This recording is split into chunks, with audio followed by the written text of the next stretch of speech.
Hey everyone, welcome back to my channel RJ Trades. If you have not liked or subscribed, don't forget to like and subscribe and click that bell button. So today we're gonna talk about. So I have some new announcement as well, and also I'm gonna talk about how was the last week and what I'm looking for this week, and go over a few of the tickers and what I think. So let's get it started. So first thing first, so I have a big announcement, and I kind of announced in my TikTok and Twitter as well. So finally, a lot of people requested about the course, and I'm finally came up with the course. Mostly, pretty much all the options, everything about option you need to know. But I'm mostly focusing on the theta strategy. You need to understand the Greeks in order to win this game of options, right? So mostly like how can you make passive income? So theta strategy is basically as time pass, you make money, and time is one thing which you cannot hold, cannot control. It's gonna pass, and as you pass you will collect some money theta. So but I do kind of uh, go through everything, basically from introduction to options to option Greeks to spreads, and finally start the theta strategy like credit spread, like when do you buy, when do you get out, and a lot of things like I'll go over will strategy, iron condor. So also a lot of people don't cover. So let's say you got an iron condor and it's not working, what do you do, how do you adjust? Because a lot of those things you can actually defend, right? Butterfly, calendar spread, you can defend. What I mean is, like, let's say you are losing, right?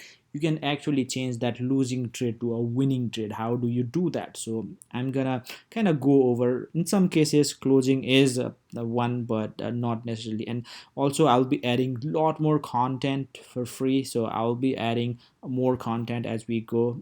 This is just the first introductions, and I will a lot of people actually signed up, and I would suggest, if you already signed up and if you have any questions, just comment in the course or sections, and I'll make sure to address that and make more video, or maybe clarify. But yeah, let's get back to our business of all the tickers. So let's get started with the SPY.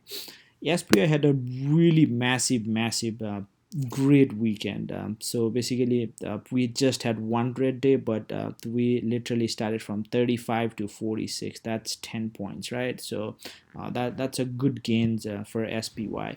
And if you look at overall market, we are overall market, we are in an uptrend. We did had a nice pullback from all-time high of 356, and we almost touched a 320. So very good pullback, but seems like that's exhausted. This was the key level. I was looking into 40s, 41s, and broke out of that pretty nice. We are struggling there, but we got out of there pretty nice, and we are at 46 right now. So short terms, we are in a bull, and also in the long term. So definitely I think this week will be crucial, and I expect we're gonna go higher. So I can see SPY to 350, 355.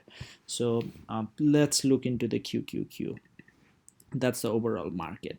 QQQs, also same things, above 21 and above 21. So we were below 21 and 50-day EMA, but right now we are clearly above 21 and 50 days. These two lines are 21 and 50, 20 and 50, I guess. Let's look at that. Yeah, 21 and 50 days EMA. So we are well above that, which is a bullish. So clearly bullish on the short terms, and this is a key level 85, 86 looking. So once we do that, I think we're going to 90. And one thing, so this QQQs, right? So all the FANG stock has much weight in the QQQs and SPY than the other stock. So by FANG I means Facebook, Apple, Amazon, Google, right? And if you notice that a lot of the smaller ticker like Roku, even Uber, right, or Roku, Square, and those tickers went up, really had a massive move. But if you look at the FANG stock are lagging. So if you look at, let's say, Facebook, they're kind of uh, not that much, right? They went up 68, then consolidated right in the kind of sideways range. They are well above from 46, 47, but it's still struggling in that area. If you look at the Microsoft, pretty much same thing, right? So Microsoft still, they are still both above 21, so definitely in a uptrend, but you can see that they have not run. So I think this week will be a crucial, and we can actually see a good major run for this stock. And especially Apple has some event on Tuesday, so with the launch of iPhone, I think they can literally run really hard.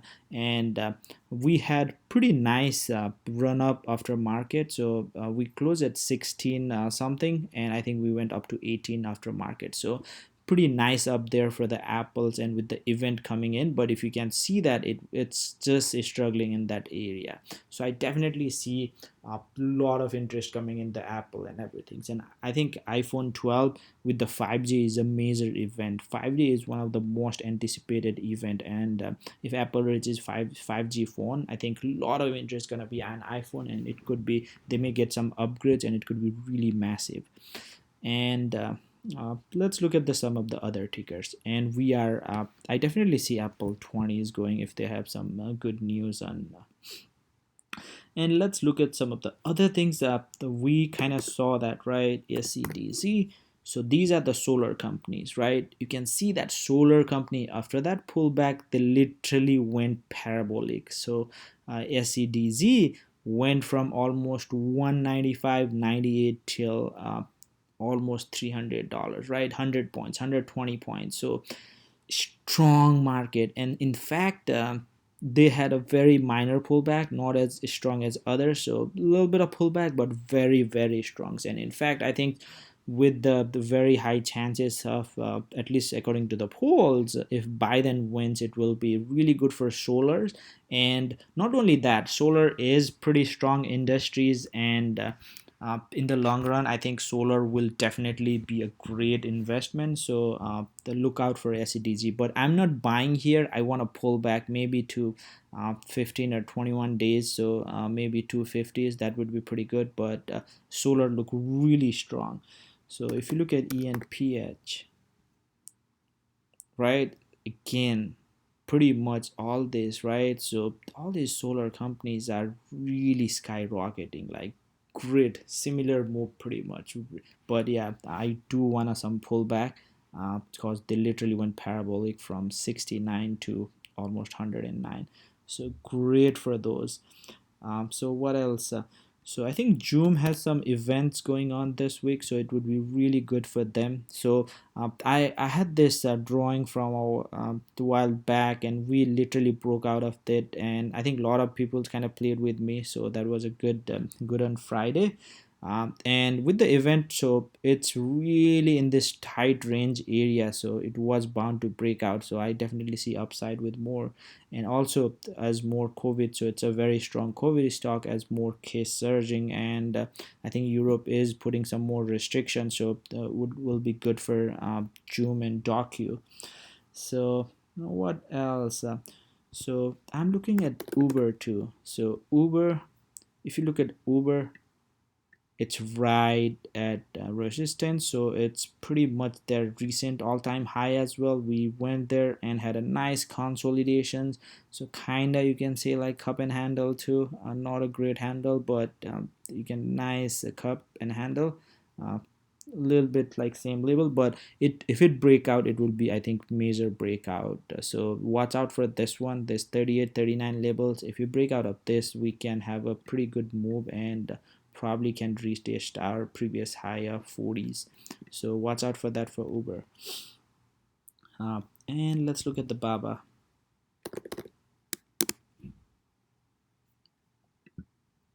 Baba kind of briefly bridged 300, very key level. 300 is still struggling around that, but anything above 300 will be really good, and still everything is in a clear uptrend, doing really great. And I really like Baba. I think it's one of the still undervalued company, so not even $1 billion, and they have a lot of things going on, so a great company.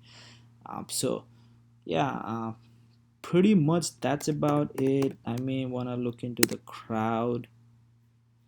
So yeah, crowd also broke out of this range, this tight range, and went for a few days, then kind of consolidated, which is a very healthy consolidation. So still in an uptrend, so as long as we hold this trend line, we should be good.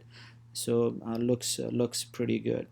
Other than that, I think pretty much all the stocks are strong. And also one thing you notice probably is this run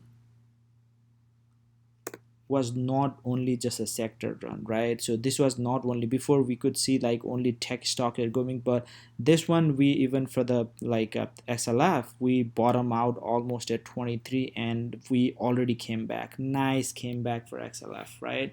So all the financial, so pretty much all the overall market is coming up, which is very healthy, and I think it will drag down the major indexes. So yeah, that's it for today. So yeah, don't forget to like and subscribe. If you are interested in the course, there's a link below in the description.